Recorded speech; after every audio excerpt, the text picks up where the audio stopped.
Top of the morning to you. Today it's all about Fender and the big controversy. Incontrovertible that it's a controversy. Let me change those settings all the way out.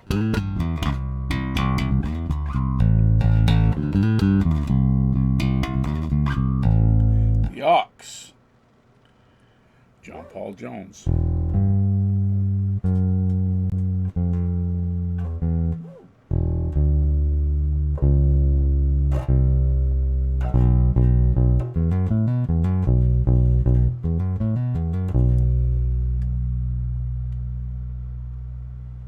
Jocko.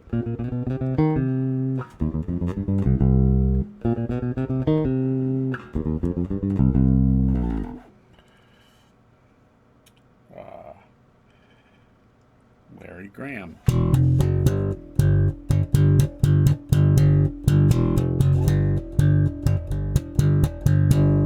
Marcus Miller, you can name, everybody's played the Fender basses. Everybody's played a Fender Stratocaster. It's hard to argue the effectiveness of that guitar in the hands of uh, Stevie Ray Vaughan or Jimi Hendrix or David Gilmour or Robin Trower or even Eric Clapton. The only guy I've never seen play a Stratocaster, I think, is Jimmy Page, of the famous, guitar players of that generation, that era. But I see a lot of people wondering how long is it going to be before they use the same copyright lawsuit for precision jazz bass, whatever. Okay, so first of all, my thoughts on it. Fender bass, even going back to Monk Montgomery with the first recorded precision bass, or you're playing it, and it's used a lot in jazz, P's and J's.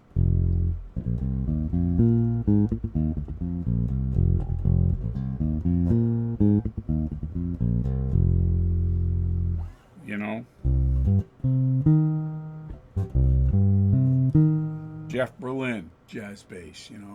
He's got a Cort, but it's a jazz bass. It's modeled after his original P bass body with two J pickups. Leland Sklar, jazz bass. His bastardized one.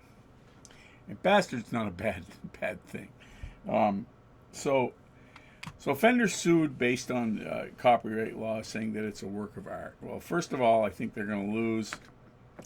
Copyright law doesn't work that way.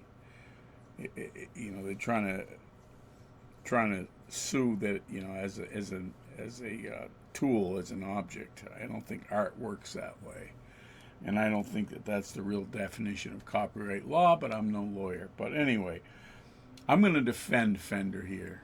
Okay, they've had some issues over the years. We all know they've tried so many things because they're the number one copied design in the world.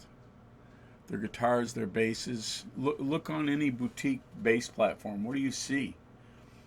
You see Olinto basses. You see Nash. You see all the Sadowski. They're basically all Fender basses that have been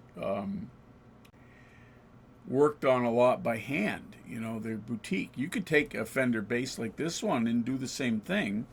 This thing plays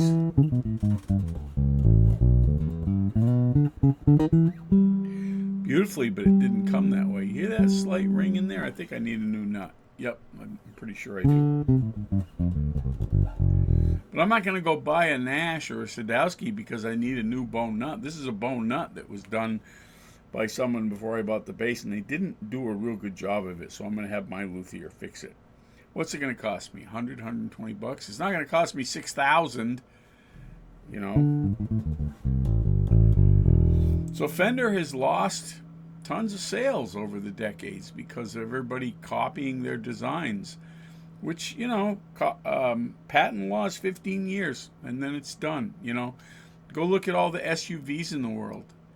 What do they all look like now, no matter who makes them? Subaru Forester. Why? Because it was the most popular one. Okay, we'll just copy what they did and try to make it better. Did they make it better? I don't know, maybe. Did Sadowski make the jazz bass better?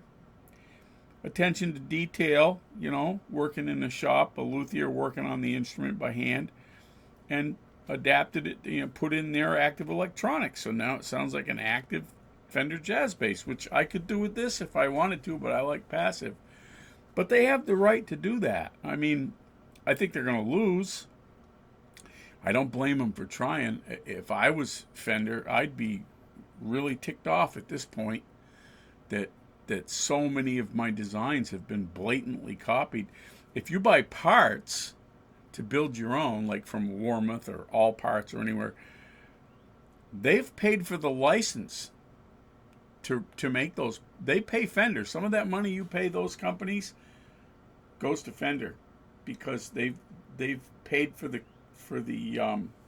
not the copyright or patent, but the user license to be able to copy those designs. So how come these other companies that totally blatantly copy Strats, Tellys, P basses, jazz basses, why don't they have to pay a licensing fee? Maybe that's all Fender's really after. That's how the legal world works.